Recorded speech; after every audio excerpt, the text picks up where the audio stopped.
உறவுகள் அனைவருக்கும் வணக்கங்க. இங்கே தாலி கட்டி முடிஞ்ச கையோட அப்படியே தங்கராஜுக்கு பயங்கரமாக இருமாப்பு கொள்ளலை.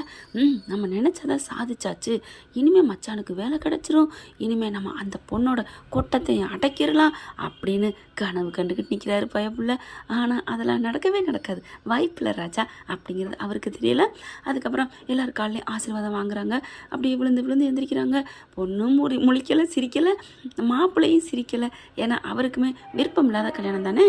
வர்றவங்க போகிறவங்க எல்லாருமே தங்கராஜ் சார் சூப்பராக நடத்திட்டீங்க, அண்ணே சூப்பர் தலை, தம்பி அப்படின்னு ஒவ்வொருத்தவங்களும் பொண்ணு மாப்பிள்ளையை வாழ்த்துறாங்களோ இல்லையோ தங்கராஜை வாழ்த்திக்கிட்டே இருக்காங்க. அவருக்கு சந்தோஷம் தாங்கலை. பொண்ணோட அம்மா பார்த்தீங்கன்னா ரொம்ப நன்றி கடன் படுதுங்க. நீ நல்லா இருப்படி, உன் அப்பாவை காப்பாற்றிட்டடி, உன் தாலியை காப்பாற்றிட்டேன், ஆனால் எனக்கு தான் அது தாலி இல்லை. ஏ அதெல்லாம் பேசாதடி, என்ன நீ நினச்சிட்ருக்க, என்ன இந்த குடும்பத்தை பாரு, மண்டபத்தை பாரு, உனக்கு என்னடி குறை அப்படின்னு சொல்லி பேசிகிட்டு இருக்கீங்களே. மாமியார் வருது, என்ன குறை, வரதட்சணை இல்லை, அதுலேயும் வாங்கின கடை இல்லை, இனிமேல் கடைந்தொலை இல்லை, உங்களுக்கு என்ன வேணாலும் இனிமேல் இருக்குது எங்ககிட்ட மூலமாக அப்படின்னு சொல்லிட்டு அங்கே வந்து சொல்லலாமா. அப்படியே பார்த்தேன்னா போதுமா, உனக்கு என்னடி குறை, நல்ல இடம்னு சொன்னியம்மா பாத்தியா, விடுடி, ஒரு சில இடங்களில் மாமியார்னா அப்படி தான், அதுவா முக்கியம், சரி வேறு எது முக்கியம், மாப்பிள்ளை நமக்கு நல்லா இருக்காரான்னு பாரு அப்படின்னு நீ சொல்ல போறியா, அதுவும் சொல்ல முடியாதுமா, அவர் எப்படின்னு யாருக்கு தெரியும், நல்லவரா கெட்டவரான்னு எனக்கு தெரியும். சும்மா பிரச்சனையை வச்சு எதுவும் முடிவு பண்ணாதடி, நீனும் தான் இப்போ பிரச்சனை பண்ண, அதுக்காக உன்னை கெட்டவன் சொல்லிட முடியுமா, அவங்க கண்ணுக்கு நீ கெட்டவளா தெரியுற, ஆனால் நீ நல்லபடி, அதே மாதிரி தான் நம்ம கண்ணுக்கு மாப்பிள்ளை கெட்டவளா தெரியுறாரு, அதெல்லாம் நீ நினைக்காதடி, இனிமேல் தாலி உன் கழுத்தில் விழுந்துருச்சுடி அப்படின்னு அழுகுறாங்க. அம்மா விடுமா, இந்த அழுகிறத விடு அப்படிங்கிறாங்க. அப்பா பார்த்தீங்கன்னா அப்படியே ஒரு ஓரமாகவே இருக்காரு. கொஞ்ச நேரத்துக்கு மேலே நீங்கள் இப்படி உட்கார வேணாம், நீங்கள் போய் ரூமில் ரெஸ்ட் எடுங்க சித்தப்பு அப்படின்னு தங்கராஜ் சொல்ல உள்ளுக்க போயிடுறாங்க. அதையும் அப்படியே மதி பார்த்துட்டு இருக்கு. அதுக்கப்புறம் அவங்க நாத்தனார் வந்து அண்ணி வாழ்த்துக்கள், அண்ணே வாழ்த்துக்கள்னு எல்லாம் பேசுகிறாங்க வைக்கிறாங்க. அண்ணே நல்லவன் தான், அப்பப்போ கொஞ்சம் மக்கராவன், அது கூட எங்கள் மாமாவால் தான் அப்படின்னு சொல்ல அப்படி பார்க்குறாங்க. மாமாவால் தான் என் வாழ்க்கையும் போச்சே அப்படிங்கிற மாதிரி நினைக்கிறாங்க. எல்லாம் வாழ்த்துறாங்க. மலர் நான் பார்த்துக்கிறேன் உங்கள் பொண்ணை அப்படின்னு தைரியப்படுத்துது. அடுத்து எல்லோரும் சாப்பிட போங்கிறாங்க. பரவாயில்லையா, நின்று போன கல்யாணம் சூப்பராக லட்டு மாதிரில பொண்ணை பிடிச்சிருக்கிற பொண்ணு, சூப்பர் மேட்ச்சு, 2 பேருக்கு அழகுன்னு அழகு, உன் வீட்டு மருமகள் மாதிரியே பேர் 2 பேரும் பொருத்தமாக இருக்குது அப்படி இப்படின்னு சொல்லி வாழ்த்துறாங்க. எல்லாம் தங்கராஜா தாங்க வாழ்த்துறாங்க. இங்கே தங்கராஜ் என்ன பண்ணுறாரு, அவங்க அப்பாவை பார்க்க ரூம்குள்ளே போயிடுறாரு. இங்கே மதிக்கு ஒரு டவுட் வருது, அப்பாக்கிட்டே ஏன் போய் பார்க்குறாரு பேசுகிறாரு அப்படின்னு சொல்லிட்டு அம்மாவும் கிளம்புறேன்னு சொல்லிக்கிட்டு இருக்கேல டக்குன்னு தங்கராஜ் உள்ளே போகிறாரா.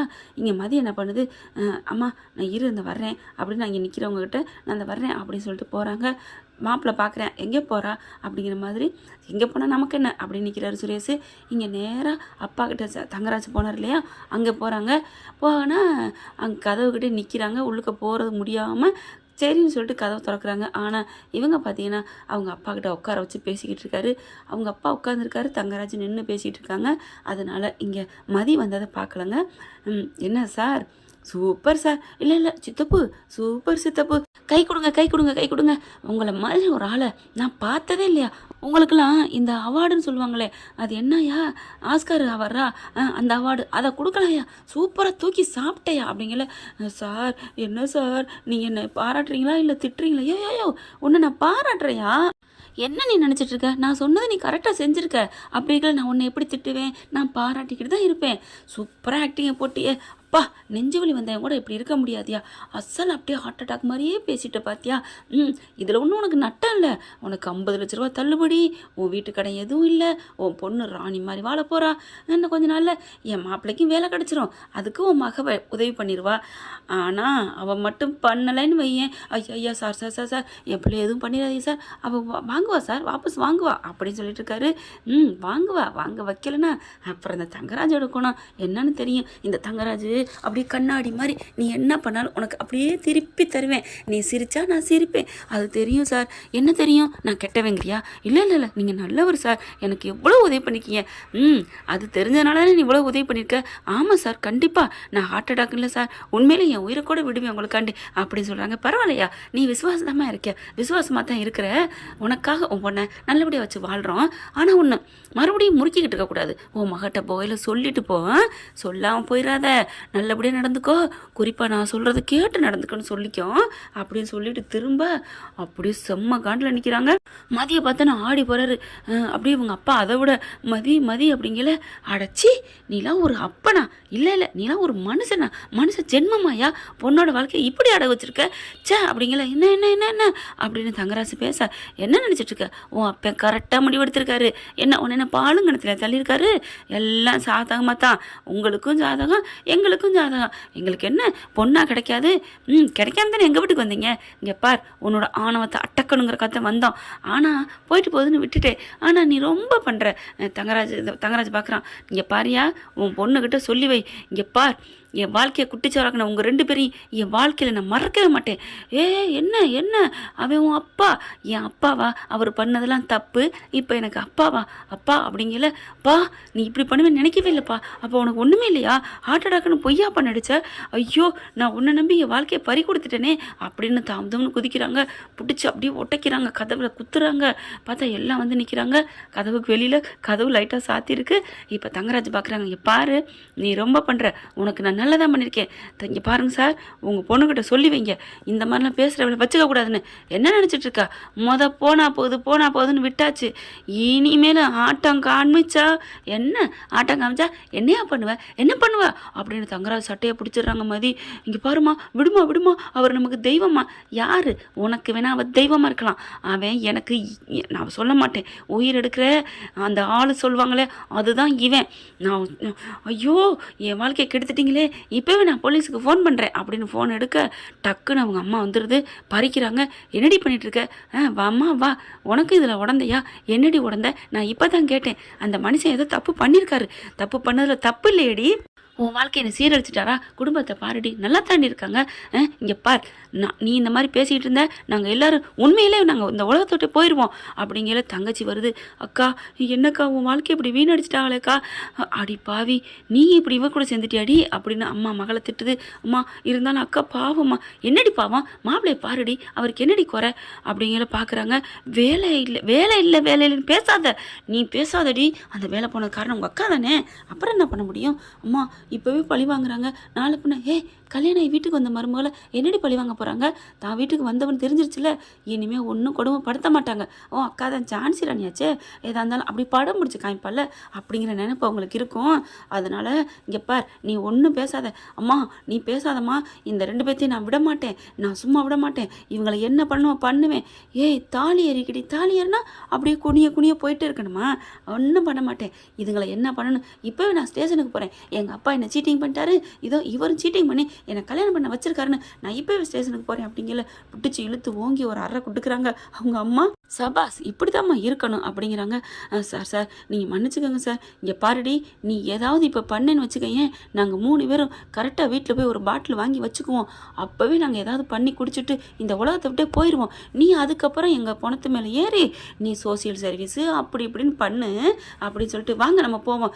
இவகிட்ட போய் கெஞ்சிக்கிட்டு இருக்கீங்களா, கையெடுத்துக்க மட்டும் மன்னிச்சுக்கன்னு இன்னும் காலில் விழுங்க போல இருக்கே அப்படிங்கிற. அப்படியே பார்க்குறாரு, நீ சும்மா இருடி அப்படின்னுட்டு, அப்பா நீ துரோகியாட்டப்பா அப்படியே கிராஸ் பண்ணி நாங்கள் வர்றேம்மான்ட்டு போகிறாரு. அப்படியே நிமிந்து பார்க்குறாங்க, உங்களை இந்த ஜென்மத்துக்கு நான் மன்னிக்கவே மாட்டேன்ப்பா அப்படிங்கிற, என்னை மன்னிச்சிருமா அப்படின்னு காலில் விழுகிறாரு.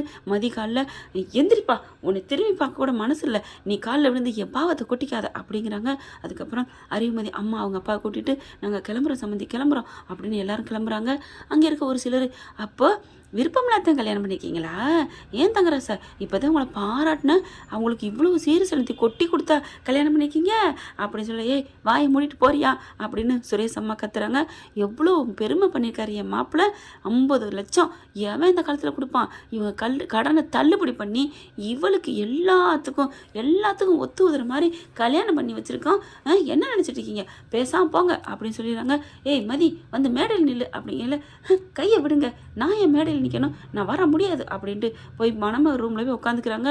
ஐயோ என்ன நாளே ஆட்டத்தை காமிக்கிறாளே அப்படின்னு சொல்லிட்டு சுரேஷ் அவங்க மாமா இவங்க நினைக்கிறாங்க. ஆனால் ஆஹா முதல் நாளே ஆட்டத்தை ஆரம்பிச்சிட்டாலே அப்படின்னு மலர் செம்ம சந்தோஷப்படுது. அதுக்கப்புறம் மதி ரூமுக்கு போயிடுது. மதி சூப்பர் கை கொடு அப்படிங்கிறாங்க. அப்படியே நிமிந்து பார்த்து, எதுக்குக்கா சூப்பரு, என் வாழ்க்கை போச்சுன்னா, ஐயோ மதி நான் அப்படி நினைக்கல, அவங்கெல்லாம் கொடுத்து லெஃப்ட் ரைட் வாங்கின பார்த்தியா, அதுக்கு தான் அது வாங்கினதுனால அதனால எனக்கு என்னக்கா லாபம் கிடைக்குது? என்ன மதி நீ இப்படி பேசிட்டு வந்துட்டு இப்படி பேசுகிற? நான் பேசுனது என்னமோ கோவத்தில் பேசினேன், ஆனால் அதில் பேசுனதில் எனக்கு என்ன பலன் இருக்குது? இல்லை நாட்டுக்கு என்ன தான் பலன்? சரி விடுமதி, மனசு கொஞ்சம் திருப்தி ஆகுதுல்ல? திருப்தி இல்லைக்கா, எனக்கு இந்த தங்கராஜை விட எனக்கு இந்த எங்கள் அப்பா பண்ணார் பாரு, அதுதாக்கா ரொம்ப கஷ்டமாக இருக்குது. என்ன மதி பண்ணுறது? பெற்றவங்க பிள்ளைங்க நல்லா இருக்கணும்னு தான் நினைப்பாங்க. நான் நல்லாவா இருப்பேன்? நான் இங்கே வந்து எப்படி நல்லா இருப்பேன்? அதுவும் தான் உங்கள் அண்ணனா இவர் தங்கராஜ், அவர் இருக்க வீட்டில் நான் எப்படி நல்லா இருக்க முடியும்? ஐயோ மதி, அவர் எப்போ தான் வருவார்? இங்கெல்லாம் வரமாட்டார். சும்மா அவரை பார்த்து நீ பயப்படுறியா? அது வாய் சவுடாலு, வெறும் வெத்து வெட்டு. என்ன அப்படிங்கிற மாதிரி பார்க்குறாங்க. ஆமாம், அதெல்லாம் சும்மா அப்படி சும்மா கொலைக்கும், அவ்வளோதான், கடிக்காது. நான் இத்தனை நாள் குப்பை கொட்ட முடியுமா என்ன அப்படின்னு பார்க்குறாங்க. உங்களுக்கு அவரை பிடிக்காதா? இந்த வீட்டில் நடந்த கதையே வேற. அவங்க தங்கச்சியை தான் நான் கட்டின புருஷனுக்கு பேசி கல்யாணம் வரைக்கும் போயிடுச்சு. அது நின்று போச்சு. என்னை கட்டிட்டாரு, லவ் மேரேஜ். அந்த பொண்ணும் உயிரை விட்டுருச்சு. அந்த கோபத்தில் எல்லாரும் மாப்பிள்ளையை தாங்குறாங்க. அவ்வளோதான், நீ எதுவும் நினைக்காத. சுரேஷ் நல்லவன் தான், கொஞ்சம் கோபத்தில் இருக்கான், அதெல்லாம் சரியாக போயிடும். மதி, இந்த வாழ்க்கை உனக்கு கிடச்சிருச்சு, அதை விட. உங்கள் அப்பா பாவம், அவர் உயிரை கொடுத்து என்ன வாழ வச்சிருக்காரா? அவர் நடித்து வாழ வச்சிருக்காருக்கா அப்படின்னு சொல்லல. விடுமா, உனக்கு அதானே பண்ணாரு அப்படின்னு சொல்லி சமாதானப்படுத்துகிறாங்க. அதுக்குள்ளே வீட்டுக்கு எல்லாரும் வந்துடுறாங்க. என்னங்கடி என்ன பேசிக்கிட்டு இருக்க அப்படின்னு மாமியா வர. பாத்தியா மாமியா குத அப்படின்னு கண்ணாலே சொல்ல. விடு, அதையும் சரியாக பண்ணிக்கலாம். அதுவும் அப்படித்தான், தங்கராஜ் மாதிரி டம்மி பீஸ் தான் அப்படிங்குது மலரு. ஆனால் ரேவதி இருக்காங்களே, எல்லாரும் நல்லவங்க. ரேவதி நல்லவங்க, அவங்க தம்பி நல்லவங்க, தங்கச்சி நல்லவங்க, எல்லாரும் நல்லவங்க தான் மதி. நான் இருக்கேன் அப்படிங்கிறாங்க. அப்படி பார்க்குறேன், புருஷங்காரன் வர்றேன். ஏய் என்ன இங்கே வந்து நின்றுருக்க? வா மேடைக்கு வா அப்படின்னு சொல்லி கூப்பிட. அப்படியே மதி பார்க்குது. சுரேஷ், என்ன சுரேஷ் இப்படிலாம் பண்ணாத, அவளும் பாவம் இல்லையா அப்படின்னு சொல்ல. அப்படியே சுரேஷ் நிற்கிறாரு. இங்கே பாரு, உன் மாமா பண்ணது ரைட்டா தப்பான்னு நான் சொல்ல வரல, ஆனால் அவளுக்கு ஒரு மனசு இருக்குல்ல, அவள் முன்னாடி என்னென்ன பண்ணிக்கலாம். அவங்க அப்பா அம்மா இவ்வளோ குடும்பம் பண்ணிட்டான்னு இப்போ கூட அதான் சொல்லிட்டு இருந்தா. சுரேஷ் மேலேயோ தங்கராஜ் மேலேயோ எனக்கு எந்த தப்பும் கோவம்னு நினைக்கல, என் அப்பா மேலே தான் கோவம்னு அப்பாவை தான் கோச்சிட்டு இருக்கா. சுரேஷ் நீ நல்லவன் தானே சுரேஷ், இப்படி கோவிக்கிறத விட்டுட்டு அன்பா பேசேன் அப்படிங்கிற பார்க்குறாங்க. அப்படியே பார்த்தோன்னே சுரேஷ் கையை பிடிச்சி கூட்டிகிட்டு போ சுரேஷ் அப்படிங்கிற மதி பார்க்குது. சரி வா மேடைக்கு வா அப்படின்னு சொல்லி கையை பிடிச்சி கூப்பிட்றாரு. அப்படி பார்க்குது மதி. நான் தான் சொன்னேன்ல அவன் நல்லவன், நம்ம குணமாக திருத்தலாம், கிளம்புமா அப்படின்னு சொல்லல. மதி அப்படியே எந்திரிக்குது. வான்னு சொல்லி கையை பிடிச்சி கூட்டிகிட்டு போகிறாங்க. மேடைக்கு போயில கொஞ்சம் தடுக்கி விழுக போகிறாங்க. அப்படியே தாங்கி பிடிக்கிறாரு. பார்த்து அப்படின்னு சுரேஷ் சொல்ல. அப்படியே மதி நினைக்குது, மலர் சொன்ன மாதிரி நல்லவனா தான் இருப்பானோ அப்படின்னு சொல்லிட்டு நினச்சிக்கிட்டு மேடைக்கு போகிறாங்க. மேடையில் போய் நிற்கிறாங்க. இவன் தங்கராஜ் பார்க்குறான். என்னது கையை பிடிச்சி கூட்டிகிட்டு போகிறான், தாங்கி தடுக்கிறான். அடப்பாவி, என்னடா நல்லா இருக்கணும் தானடா கல்யாணம் பண்ணி வச்ச, அப்போ அவன் 2 பேரும் முடிச்சுக்கணும், பொண்டாட்டியை திட்டிகிட்டு இருக்கணும், இந்த ஆசையத்தை நீ கல்யாணம் பண்ணி வச்ச தங்கராஜ். இனிமேல் நடக்காது தங்கராஜ், வாய்ப்பு இல்லைம்மா. ஏன்னா கல்யாணம்னு ஆயிட்டா 1000 தான் தப்பு பண்ணுறவங்களா இருந்தாலும் பொண்டாட்டியை புருஷன் விட்டு கொடுக்க மாட்டான், புருஷனை பொண்டாட்டி விட்டு கொடுக்க மாட்டாங்க. அது தெரியாமல் 2 பேரையும் சேர்த்து வச்சு உனக்கு நீ ஆப்பு வச்சுக்கிட்ட தங்கராஜ் அப்படின்னு தாங்க சொல்லணும்னு தோணுது. அப்படியோ ஆணி அடித்த மாதிரி அப்படின்னு தங்கராஜ் நிற்கிறான். இவங்க சும்மா செம்மையாக மதியை கூட்டிகிட்டு போய் நிற்கிறாங்க. மலரும் நல்லா ஏற்றி விடுது. அவனை பழிவாங்கன்னா உன் புருஷனை கைக்கில் போட்டுக்கோ அப்படின்ட்டு அதே மாதிரி அப்படி கைக்கில் போட்டு சிரிச்சுக்கிட்டு நிற்கிறாங்க. நம்ம மதியம் என்ன ஃப்ரெண்ட், இப்படி போனால் நல்லா தான் இருக்கும். பார்க்கலாம் என்ன நடக்க போகுதுன்னு. தேங்க்யூ. இந்த வீடியோ உங்களுக்கு பிடிச்சிருந்தா தயவு செய்து லைக் பண்ணுங்க. இன்னும் அப்டேட்ஸ்க்காக சேனலை சப்ஸ்கிரைப் பண்ண மறக்காதீங்க. நம்ம கிட்ட இருக்க எல்லா சேனல்ஸோட லேட்டஸ்ட் வீடியோ அப்டேட்ஸ்க்காக மேல ரைட் சைடுல காட்டுற லிங்கை கிளிக் பண்ணி வாட்ஸ்அப் குரூப்ல ஜாயின் பண்ணுங்க. உங்களிடம் விடைபெறுவது நான் உங்கள் மெஹர்.